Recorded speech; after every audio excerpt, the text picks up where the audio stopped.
If you've ever seen any of our other Predictive Media Network videos, then you know we like to show examples of best and worst practices in media interviews. I recently came across a best practiced example of something that we strongly emphasize in our training sessions, and that's the power of a story.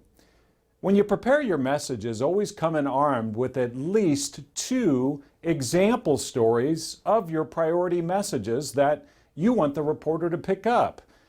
Stories bring to life your messages, and it highlights the human side of the story that reporters want.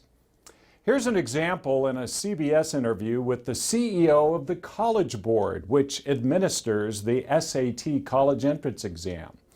David Coleman used a story to make his point about why the SAT was adding an adversity score. What we can do with this context data is see how resourceful you are. Have you done more with less? So to be clear, it's not really a personalized adversity score. It's the general context of your school and neighborhood. And what it's really aiming to do is highlight those resourceful students. Let me give you an example. A college that we partnered with just let in a young woman from Mississippi. She happens to be a rural white young woman in a very small school. And her SAT score was pretty much average with the other applicants. But what they found when they looked at it in context is it was 400 points higher than any other kid scored at her school. The neighborhood, the world she lived in was rife with poverty. It's a small school without a lot of advanced opportunities, but she made the most of it. So we're saying the SAT shows you achievement, but what it can't show alone is your resourcefulness, doing more with less.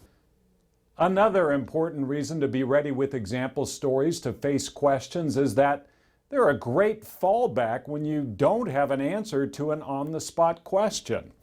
You could be asked any question and transition to a pre-planned story with a bridging approach like, let me give you an example of what we're talking about, and then launch into your story.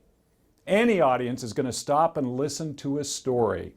And with a reporter, your anecdote might be giving them an element to the story they're looking for, even if you don't give them a direct answer to the question. The power of stories is one of the tools we utilize in our predictive interviewing workshops. Thanks for watching.